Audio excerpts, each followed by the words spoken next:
भारत माता की, भारत माता की।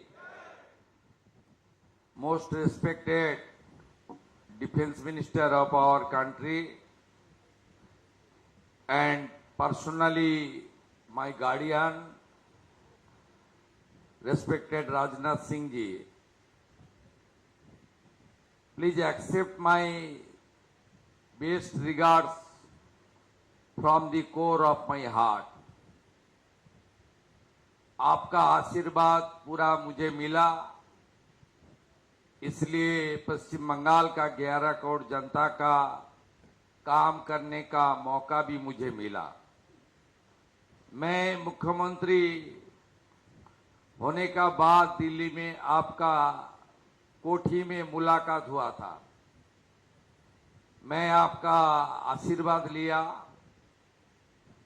उस दिन आपने मुझे कमिट किया, मैं तुरंत बंगाल आ रहा हूं और बंगाल को खड़ा करने के लिए इन्वेस्ट लेकर ही जा रहा हूं।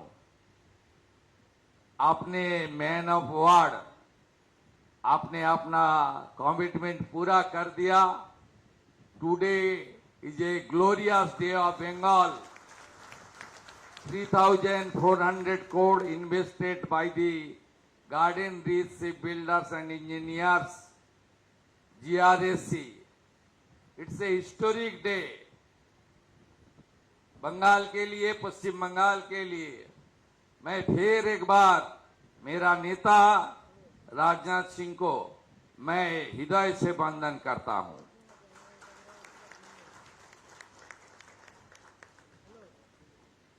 The authority coming from the central government, हमारी भारत सरकार की सचिव, हमारी जीआरएससी की आधिकारिक और पश्चिम बंगाल की मुख्य सचिव जी है, मैं सबको स्वागत करता हूं। और यहाँ काफी बड़ा संख्या में हमारी एमएसएमई के साथ जुड़ा हुआ और जीआरएससी का साथ जुड़ा हुआ बहुत विशिष्ट आदमी है। सब लोग को मैं on behalf of the state government I would like to convey my best wishes. Press media का पत्रकार भी है, सब लोग को ये आज बड़ा आनंद का दिन है। Raichak CPR, timber pond ship building facility, Damodar ship building facility, radial forging plant, 3000 T open die forging press, ये 5 प्रोजेक्ट आज भूमि पूजन हो गया है, उनका काम भी शुरू होने वाला है। टोटल 3,400 करोड़ का इन्वेस्टमेंट है। पिछले जो सरकार पश्चिम बंगाल में थी वो सेंट्रल गवर्नमेंट का साथ और सेंट्रल गवर्नमेंट का आर्ट डिपार्टमेंट का साथ एक साथ काम करने का उनका कोई इच्छा भी नहीं था, इसलिए वेस्ट बंगाल ने बहुत सारा सफर किया। You know, West Bengal has much more potentiality. Here is land, here is human resources, here is infrastructure, here is raw material and everything here. But now double engine is functioning with full speed. ये बंगाल में double engine नहीं था, सब था। इसलिए देश के प्रधानमंत्री नरेंद्र मोदी जी ने इस बार पश्चिम बंगाल जनता को जब मेट्रो का उद्घाटन के लिए उन्होंने आया, तब उन्होंने बताया that West Bengal is a very high rich state. स्वतंत्रता का पहले और उनका बाद भी पूरा देश का जो इन्वेस्टमेंट है, इकोनॉमी है, सब में वेस्ट बंगाल का एक बड़ा रोल था। लेकिन 34 इयर्स कम्युनिस्ट और 15 ईयर टीएमसी का राज में खाली विरोध करो, विरोध करो, विरोध करो, विरोध करो, ये जो नेगेटिविटी था आज 50 साल बाद वो खत्म हो गया है। Under the great leadership of the Narendra Modi ji and my leader defence minister mister Rajnath Singh ji, we all work together, Bengal we rebuild. जब 2047 में विकसित भारत होगा तब पश्चिम बंगाल भी विकसित हो जाएगा। इस मंत्र का साथ हम लोग आगे बढ़ने का काम करेगा। पश्चिम बंगाल में 106 दिन हुआ है नया सरकार का। हम लोग पहले जो काम किया देश का सुरक्षा के लिए, हमारी जो बॉर्डर वो अनफेंसिंग था, ये कोई पॉलिटिकल मुद्दा नहीं था। बॉर्डर में बीएसएफ को जमीन देना ये हमारी एक देशभक्त की नाते हमारी ये फर्ज बनता है, लेकिन पिछले सरकार नहीं दिया। मुझे मालूम है, मैं बंगाल से जुड़ा हुआ आदमी हूं, बहुत साल से एमएलए, एमपी, मिनिस्टर, एलओपी, आप चीफ मिनिस्टर बन गया है आप सबका आशीर्वाद से। जब गृह मंत्री था हमारी राजनाथ सिंह जी ने, तब पहले चिट्ठी उन्होंने लिखा पश्चिम बंगाल सरकार को, या आप बॉर्डर का जमीन तो दे दीजिए बीएसएफ को। वो साल था 2016, पहले चिट्ठी उन्होंने भेजा, तब गृह मंत्री था महोदय, तब गृह मंत्री था, लेकिन अब तक जमीन नहीं दिया। आप सरकार आने का बाद हम लोग 90% जमीन already handed over to BSF to protect our border. देश का सेफ्टी सिक्योरिटी के लिए हम लोग कर रहा है।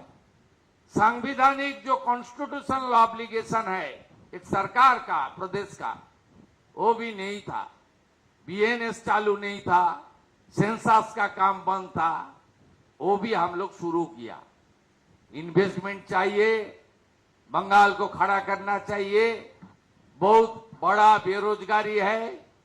अभी तो जितना भी आप लोग यहाँ बिल्डर्स है, एमएसएमई है, जितना भी इंजीनियरिंग ऑर्गेनाइजेशन है, सबको थोड़ा मौसम बदल रहा है। ये तो मौसम चल रहा है, आपको जो वेदर चेंज हो गया है। अभी बंगाल इन्वेस्टमेंट का डेस्टिनेशन होना चाहिए। मैं फिर एक बार राजनाथ सिंह जी को आभार प्रकट करता हूं। मैं उनको एयरपोर्ट से आते आते बताया आपका और भी कुछ काम बंगाल में करना पड़ेगा। उन्होंने मुझे कमिट कर दिया, आई विल डू एवरीथिंग। मैं बताया ये आप जैसे उत्तर प्रदेश को खड़ा किया, पूरा मदद किया, देश को तो करता ही है, पश्चिम बंगाल भी आपका है, आपका पूरा सपोर्ट देना चाहिए।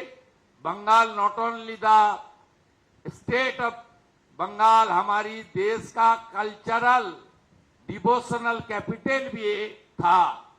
ये सब बदल दिया ये लोग। अभी बंगाल को पूरा खड़ा करने के लिए हम लोग एक साथ काम करेगा। I would like to committed to GRSE that we will work together. जमीन के लिए स्टेट गवर्नमेंट की ओर से जितना भी कोऑर्डिनेशन, कोऑपरेशन, हम लोग एक साथ काम करेगा। दो central government, state government, defence, हमारी प्रदेश सरकार एक साथ काम करके एक गार्ड जीआरएसी इतना बड़ा अपॉर्चुनिटी है, इतना बड़ा लैंड इनका पास है, ये एक साथ हम काम करेगा तो यहाँ 3,400 नहीं, बहुत बड़ा इन्वेस्टमेंट आने वाला दिन में होने वाला है। मैं सबको फिर एक बार, पहली बार पश्चिम बंगाल का सीएम कोई प्रोग्राम में आया, ये बहुत दिन से garden rich ship builder engineer CM को तो बुलाता था, लेकिन सीएम नहीं आता था। पहली बार बहुत दिन के बाद सीएम ने आया सेंट्रल गवर्नमेंट का कोई प्रोग्राम में, इसलिए मुझे इनवाइट किया। मैं आप सबको नमस्कार करता हूं और मैं राजनाथ सिंह जी को फिर एक बार सैल्यूट करता हूं। उन्होंने ऑपरेशन सिंदूर में दिखा दिया उनका डिफेंस आर्मी कैसे हमारी देश से ब्रह्मोस से लेकर कैसे मुंह तोड़ जवाब हमारी जो एनिमी है देने के लिए किस तरीके से हम लोग खुद आगे बढ़ रहा है। देश कैसे डिफेंस सेक्टर में वर्ल्ड में लीडरशिप बन रहा है, पूरा वर्ल्ड देख रहा है। Under the inspiration of the prime minister, under the great leadership of the defence minister, we are now go adding. Swami Vivekananda का एक मंत्र है, चरैवती चरैवती। राजनाथ सिंह जी का नेतृत्व में डिफेंस चरैवती चरैवती जो मंत्र पर पूरा वर्ल्ड में आने वाला दिन में लीडरशिप देगा। इसी उम्मीद का साथ मैं मेरा बात यही खत्म करता हूं। जय Hind. On behalf of Garden Shipbuilders and Engineers and Yantra India Limited, sir, thank you so much for your inspiring words. देवियों और सज्जनों, हमारे लिए यह अत्यंत गर्व और सम्मान की बात है कि हमारे बीच माननीय रक्षा मंत्री श्री राजनाथ सिंह जी स्वयं उपस्थित हैं। मैं पूरे आदर और सम्मान के साथ माननीय रक्षा मंत्री जी से विनम्र अनुरोध करता हूं कि वे कृपया इस विशिष्ट सभा को संबोधित करें।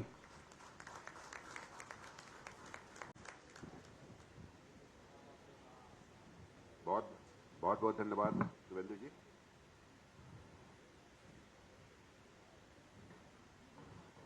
श्री शुभेंदु जी अधिकारी,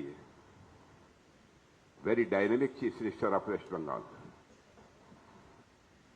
Shri Manoj Kumar Agarwal, chief secretary government of West Bengal, Shri Sanjeev Kumar, secretary defence production, doctor JP Das, DG ordnance coordination and service, Shrimati Garima Bhagat, joint secretary government of India, Shri Vijay Namdev Rai Jade, joint secretary government of India. कहाँ पर यहाँ पर पीआर हरी है क्या? कहाँ है? ओह, कामाडोर पीआर हरी, रिटायर्ड नहीं बोलूंगा, mister Hari, you are retired but not tired. CMD GRSC, Shri Vijay Kumar Iyer, Director Operations YIL and CMD Additional Charge, Bharat सरकार और पश्चिम बंगाल गवर्नमेंट के सारे ऑफिशियल्स, यंग एंटरप्रेन्योर्स, GRSC और YIL के सभी कर्मचारीगण, मेरे मीडिया के मित्रों, देवियों और सज्जनों, आज बंगाल की धरती पर डिफेंस के 5 महत्वपूर्ण प्रोजेक्ट्स का भूमि पूजन और शिलान्यास हुआ है। इस अवसर पर सबसे पहले मैं आप सभी को अपनी तरफ से हार्दिक बधाई देता हूं। साथियों, आप जानते हैं कि बंगाल की हवा में एक नई खुशबू है। यह महक केवल बदलाव की नहीं है, बल्कि शुभेंदु अधिकारी के आने के बाद, इनके लीडरशिप में यहां गवर्नमेंट बनने के बाद मैं कह सकता हूं, यह केवल बदलाव की महक नहीं है, बल्कि यह महक है, विकास की महक है। यह यदि बदलाव है तो इन्वेस्टमेंट का बदलाव है, और यदि यह बदलाव है तो नई अपॉर्चुनिटीज का बदलाव है। ये सारे प्रोजेक्ट्स, जिन 5 प्रोजेक्ट्स का हम लोगों ने आज शिलान्यास किया है, ये इस बात के प्रमाण है कि जब इंटेंशन क्लियर हो, नियत साफ हो, नीति सही हो और इन्वेस्टमेंट के प्रति कॉन्फिडेंस हो, भरोसा हो, तो विकास की गति को दुनिया की कोई ताकत रोक नहीं सकती है। और साथियों, आज का दिन इसलिए भी यह विशेष है क्योंकि जहां कभी उद्योगों के लगातार वेस्ट बंगाल में बंद होने की खबरें आती थी, वहां आज नए उद्योगों के विस्तार की खबरें बराबर आ रही हैं। यही बदलाव बंगाल और बदलते हुए भारत की तस्वीर है।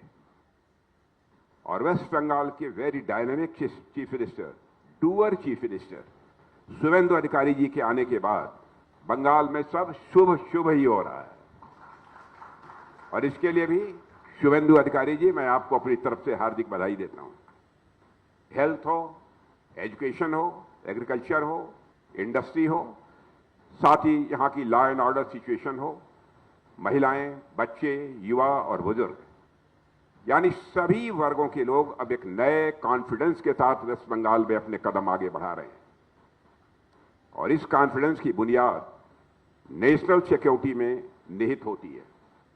और इस नेशनल सिक्योरिटी को इंश्योर करने में मैं कह सकता हूं कि श्रीमान शुभेंदु सरकार ने अपनी बड़ी भूमिका निभाई है। महज 45 डेज के भीतर, 45 डेज कितने हो गए? 106 डेज में के भीतर अपने कहे के अनुसार शुभेंदु जी की सरकार ने बॉर्डर सिक्योरिटी के लिए, वो काम तो 45 डेज में ही कर दिया था, बॉर्डर सिक्योरिटी के लिए 1100 एकड़ भूमि इन्होंने उपलब्ध कराई। यह कोई छोटी बात नहीं है। इसके लिए यहां की डबल इंजन की सरकार और यहां के मुख्यमंत्री श्री शुभेंदु अधिकारी जी को मैं अपनी तरफ से हार्दिक बधाई देता हूं। साथियों, आप जानते हैं बंगाल ने देश को बराबर नए नए विचार दिए हैं, आंदोलन भी दिए हैं, टैलेंट्स भी दिए हैं। वंदे मातरम जैसा राष्ट्र मंत्र भी यदि किसी ने दिया है तो वेस्ट बंगाल की धरती ने दिया है। अब समय आ गया है कि बंगाल भारत की विकास यात्रा को एक नई ऊर्जा दे और साथ ही एक नई गति भी प्रदान करे। और मैं विश्वास के साथ कहता हूं कि आज इस बंगाल की धरती पर हो रहा यह इन्वेस्टमेंट केवल आज का इन्वेस्टमेंट नहीं है, बल्कि आने वाले कल के भारत का यह इन्वेस्टमेंट है। बंगाल में और खासकर कोलकाता में मेरा अक्सर आना होता है, पर इस बार का आना मेरे लिए बहुत ही खास है, क्योंकि आज एक साथ 5 प्रोजेक्ट्स की एक साथ नींव रखी गई है। और आज का यह दिन केवल जीआरएसी नहीं, बल्कि अब तो नवरत्न जीआरएसी, मैं गलती से जीआरएसी बोल गया, जब भी बोलना चाहिए नवरत्न जीआरएसी। यंत्र इंडिया लिमिटेड बंगाल के लिए नहीं बल्कि पूरे देश के लिए बेहद महत्वपूर्ण है। और यह भूमि पूजन और शिलान्यास समारोह हमें हमारे विकसित भारत के संकल्प की ओर ठोस कदम बढ़ाने के लिए हम सभी को इंस्पायर भी करता है। साथियों, आज हम लगभग 3,500 करोड़ रुपए की लागत वाली 5 अत्यंत महत्वपूर्ण परियोजनाओं का भूमि पूजन और शिलान्यास किया है। इनमें जीआरएसी की 3 नई ship building facility, Raichak shipyard, timber pond Howrah ship building facility, Damodar complex ship building facility भी शामिल है। और इसके साथ ही यंत्र इंडिया लिमिटेड की 2 अत्याधुनिक मेटलर्जिकल फैसिलिटी, 3000 टन क्षमता वाली hydraulic open die forging press और रेडियल फोर्जिंग प्लांट का भी शिलान्यास हुआ है। और ये 5 प्रोजेक्ट्स हमारी आत्मनिर्भरता, मेक इन इंडिया और मेक फॉर द वर्ल्ड की भावना को बल देने वाली है। साथियों, बंगाल की धरती हमेशा से भारत के रेनेसां यानी पुनर्जागरण, हार्डवर्क और नेशनलिज्म की मधुर भाव की बराबर साक्षी रही है यह पश्चिम बंगाल की धरती। और यह धरती किसी जमाने में इंडस्ट्रियल रिवॉल्यूशन का भारत के अंदर एक बहुत बड़ा केंद्र मानी जाती थी। और आज फिर एक बार यह धरती नए इंडस्ट्रियल रिनासा की ओर अपने कदम आगे बढ़ा रही है। जीआरएसी और यंत्र इंडिया लिमिटेड जैसे संस्थान इस बात के प्रमाण हैं कि बंगाल का इंडस्ट्रियल बेस फिर से मजबूत हो रहा है। यहां से शुरू होने वाले ये सारे प्रोजेक्ट्स डिफेंस प्रोडक्शन को तो ये बढ़ाएंगे ही, साथ ही साथ एमएसएमई, एलाइड इंडस्ट्रीज और हजारों लोगों के लिए रोजगार के नए अवसर भी पैदा करेंगे। और एक तरह से देखें तो ये प्रोजेक्ट्स बंगाल की सोशियो इकोनॉमिक प्रोग्रेस के नए चैप्टर के रूप में सामने आने वाले हैं। अभी कुछ ही दिनों पहले स्वतंत्रता दिवस के अवसर पर लाल किले के प्राचीर से हमारे प्रधानमंत्री नरेंद्र मोदी जी ने सप्तधारा की बात की थी। आप लोगों ने सुना होगा। उन सप्तधारा में से एक प्रमुख धारा रक्षा क्षेत्र का भी उन्होंने उल्लेख किया था। उन्होंने स्पष्ट कहा था कि जब हम विकसित भारत बनेंगे तब हमारा यह डिफेंस सेक्टर रक्षा क्षेत्र पूर्ण रूप से आत्मनिर्भर होना चाहिए। हम इस क्षेत्र में किसी भी देश पर निर्भर नहीं रह सकते और हमारी अपनी स्वदेशी कंपनियों और रिसर्च इंस्टीट्यूट को ही इस क्षेत्र में पूरी तरह से डोमिनेंस हासिल करना ही होगा। और आज के पांचों प्रोजेक्ट्स उसी स्ट्रेटेजिक ऑटोनॉमी को रिफ्लेक्ट कर रहे हैं। साथियों, जीआरसी से मेरा गहरा जुड़ाव रहा है। पिछले कुछ वर्षों में मुझे कई बार आपके द्वारा आयोजित कार्यक्रमों में आने का अवसर मिला है और आप लोगों से मिलकर मैंने ये देखा है कि आपका शिपयार्ड किसी भी चुनौती को स्वीकार करने और देश को आत्मनिर्भर बनाने के संकल्प के साथ हमेशा तैयार हमको दिखाई दिया है। इसके लिए मैं पुनः आप सबको अपनी तरफ से हार्दिक बधाई देता हूं। साथियों, इस शिपयार्ड में advance guided missile frigate INS Dunagiri भी निर्मित हुई है, जिसे इसी वर्ष माननीय प्रधानमंत्री जी ने राष्ट्र को समर्पित किया है। जीआरसी ने अब तक 800 से अधिक वेजल्स बनाए हैं, 800 से अधिक वेजल्स बनाए हैं। और सबसे बड़ी बात है कि आप सभी आत्मनिर्भरता के एजेंडे पर काम कर रहे हैं। एक मिशन के साथ आप सब काम कर रहे हैं।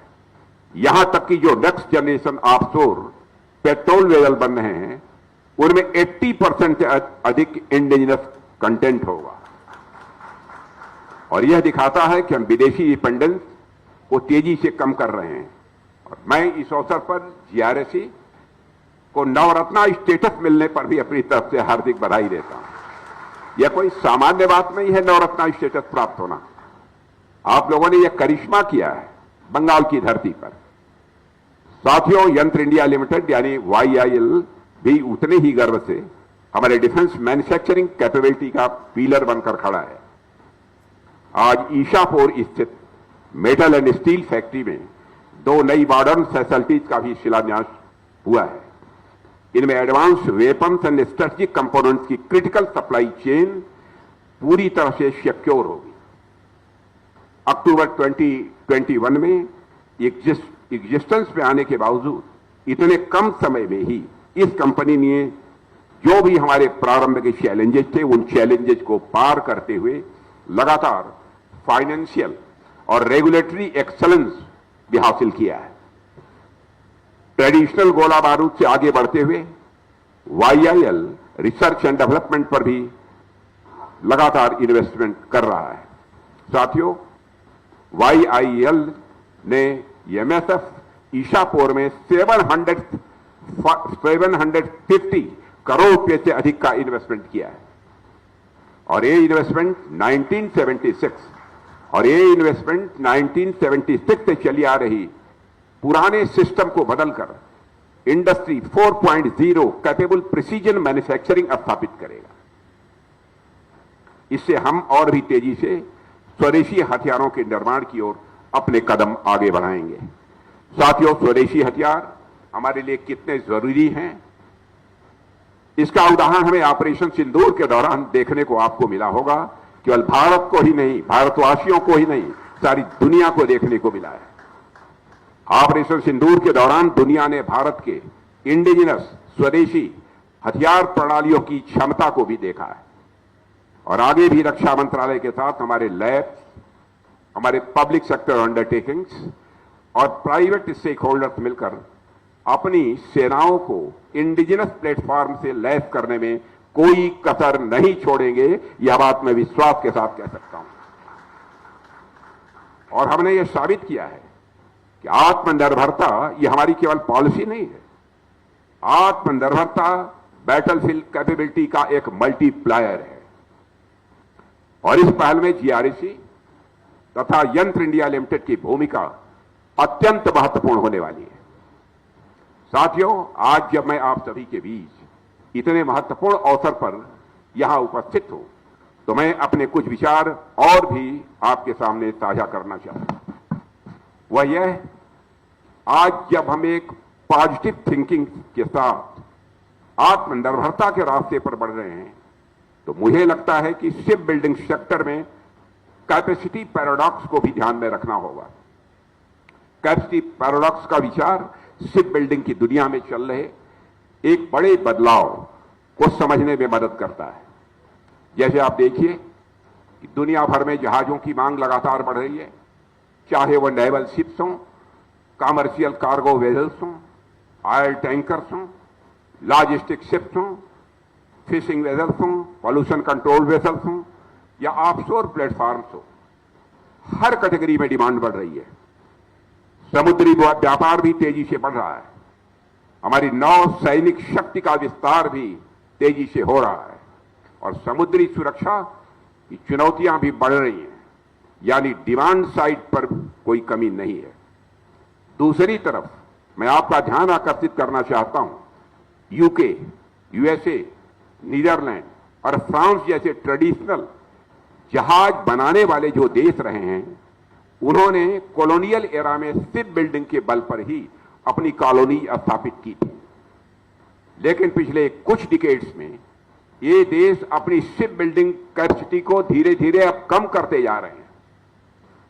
कम कर रहे हैं या कम हो रहा है, यह एक दूसरा विषय है, पर इतना जरूर है कि इनकी शिप बिल्डिंग कैपेसिटी धीरे धीरे कम हो रही है। इसके पीछे कई कारण हैं, जैसे लेबर कास्ट का बढ़ना, जो नौजवानों की यह पीढ़ी है इस क्षेत्र में उनका नए आना, नई फ्रंटियर टेक्नोलॉजी पर ध्यान केंद्रित करना और पुरानी शिपयार्ड का मॉडर्नाइजेशन न हो पाना। इसका नतीजा यह निकला है कि ग्लोबल शिप बिल्डिंग कैपेसिटी में एक गैप पैदा हो रहा है।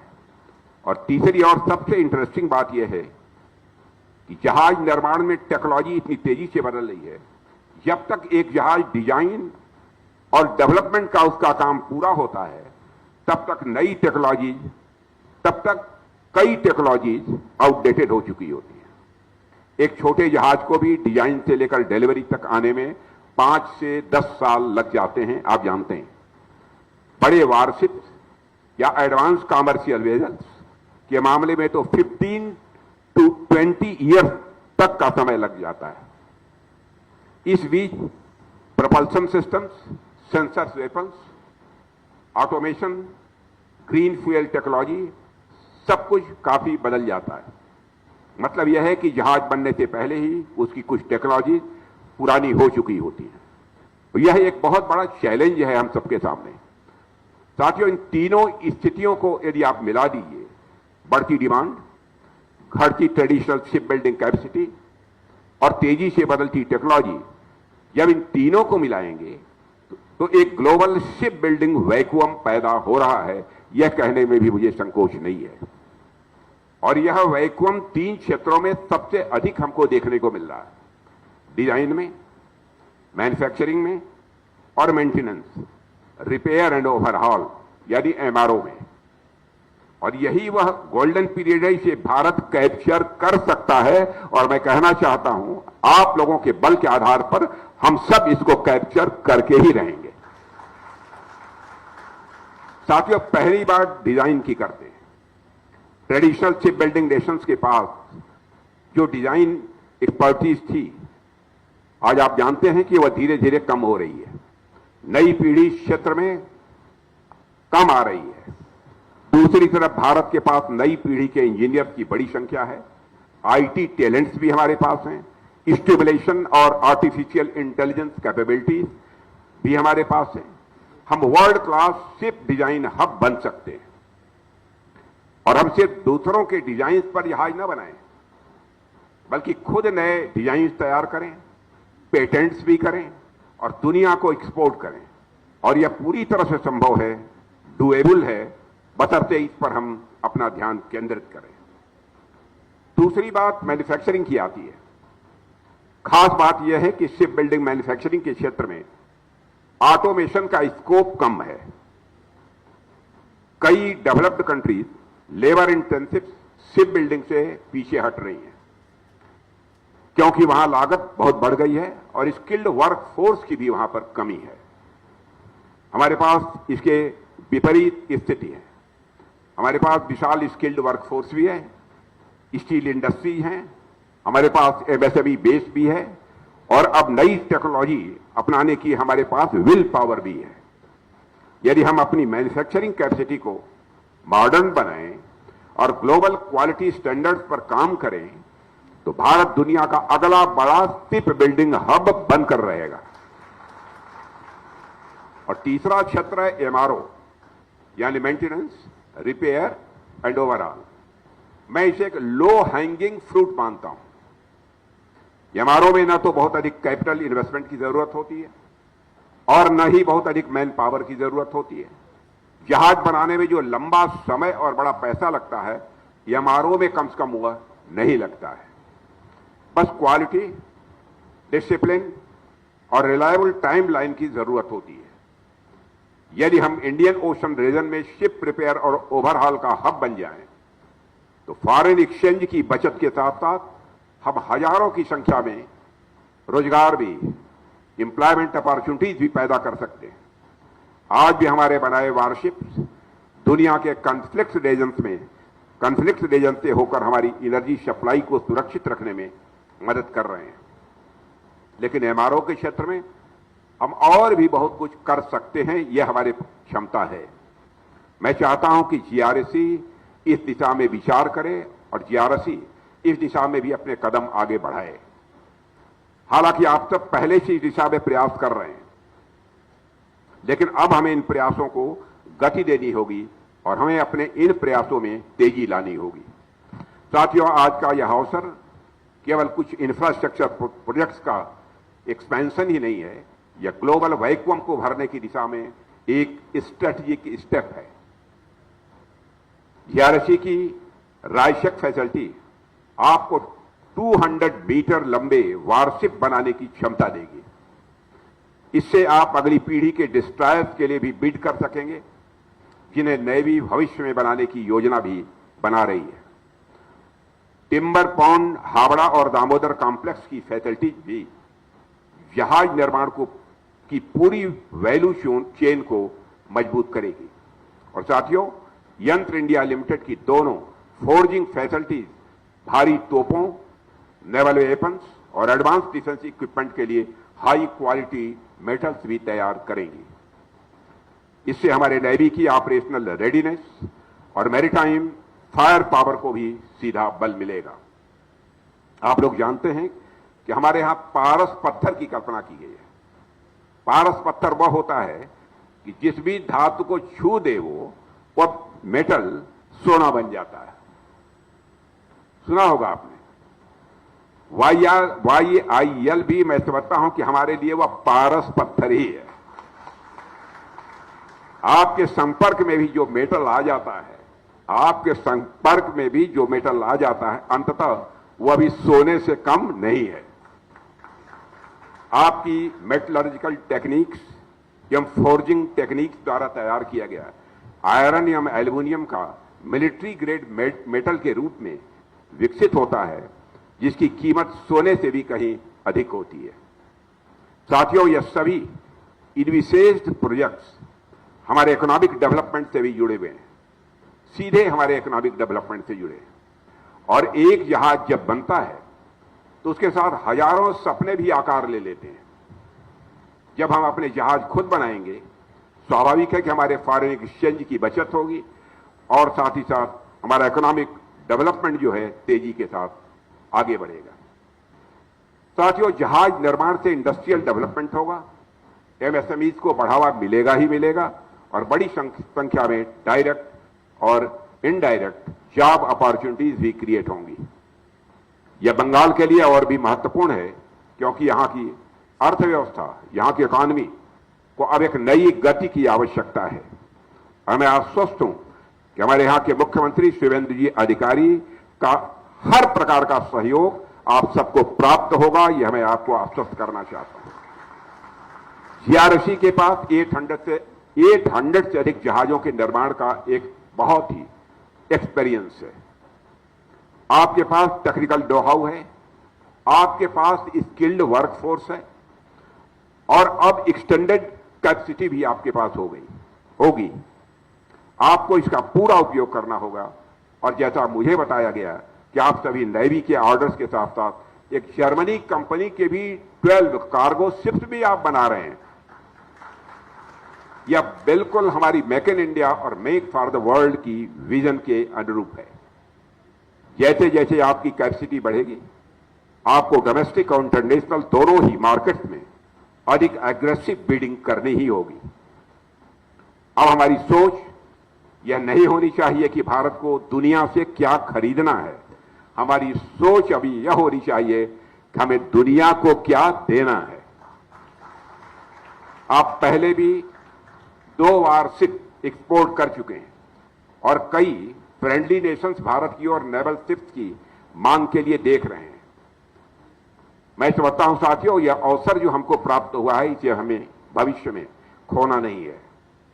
प्रधानमंत्री जी ने स्वतंत्रता दिवस के संबोधन में कहा था कि हमें कॉम्पिटिटिव रेट्स पर क्वालिटी प्रोडक्ट्स डिलीवर करने होंगे। शुरुआत में प्रॉफिट मार्जिन कम हो सकते हैं, लेकिन वॉल्यूम उसकी भरपाई कर देगा और हमें यही अप्रोच रखनी होगी।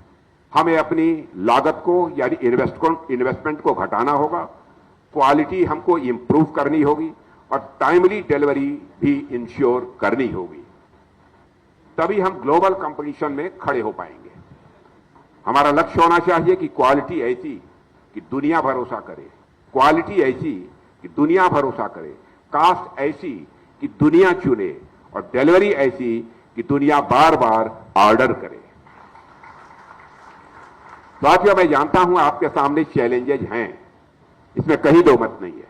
वाइटल कंपोनेंट्स की आपूर्ति में कभी कभी तरह तरह की बाधाएं भी आती हैं और प्राइवेट सेक्टर की भागीदारी अभी उस स्तर पर नहीं है जिस स्तर पर होनी चाहिए थी।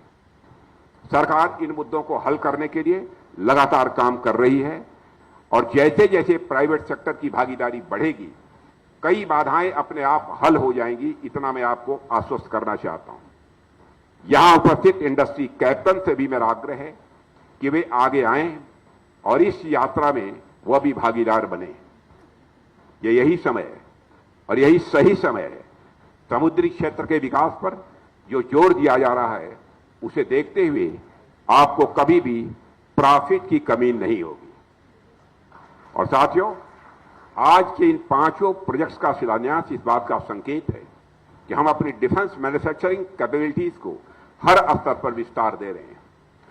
और यह केवल सरकार का प्रयास नहीं है, यह केवल सरकार का प्रयास नहीं है, बल्कि इसमें हमारे public sector undertakings, private industry, हमारी एमएसएमई और एकेडमिक इंस्टीट्यूशन सभी की भागीदारी आवश्यक है। आप देखेंगे कि जो इन्वेस्ट आज आप करेंगे वह आने वाले वर्षों में कई गुना होकर अपने आप वापस आएगा। सरकार आपके साथ है और डिमांड भी बढ़ रही है। ऐसे में सबको एक साथ इस सेक्टर में आना चाहिए। मैं जीआरएसी और यंत्र इंडिया लिमिटेड के सभी अधिकारियों, सभी इंजीनियर्स, सभी कर्मचारियों और अपने सभी श्रमिक भाइयों को भी अपनी तरफ से हार्दिक बधाई देता हूं। आप सभी के सम्मिलित प्रयास से ही यह संभव हो रहा है और आने वाले समय में जीआरएसी द ग्रेट जीआरएसी के रूप में सामने आएगा, इसमें मुझे रंच मात्र भी संदेह नहीं है। और आप कहेंगे तो इस जीआरएसी का वह ऐसे हालात जिस दिन पैदा होंगे, इस जीआरएसी का नाम बदलकर द ग्रेट जीआरएसी रखने में मुझे संकोच नहीं होगा। मैं भारतीय नौसेना की भी सराहना करता हूं जो स्वदेशी उत्पादों पर भरोसा कर रही है और हमारे सारे तीनों फोर्सेस इंडिजिनस आइटम्स पर अब भरोसा कर रही हैं और स्वदेशी जहाज निर्माण को भी इंडियन नेवी भी बराबर प्रोत्साहन दे रही है। यहां पर Sanjeev Kumar, secretary defence production भी मौजूद हैं। आपकी लीडरशिप में डिफेंस प्रोडक्शन बराबर नई ऊंचाइयां छू रहा है। पूरी लगन के साथ हमारे संजीव कुमार जी लगे रहते हैं और आपका एक इवेंट खत्म नहीं होता तब तक अगले इवेंट्स लाइन में तैयार रहते हैं। और इस 27 तारीख को इनके ही इवेंट में मुझे जाना है। फिर इस निष्ठा और समर्पण के लिए आप सराहना के पात्र हैं।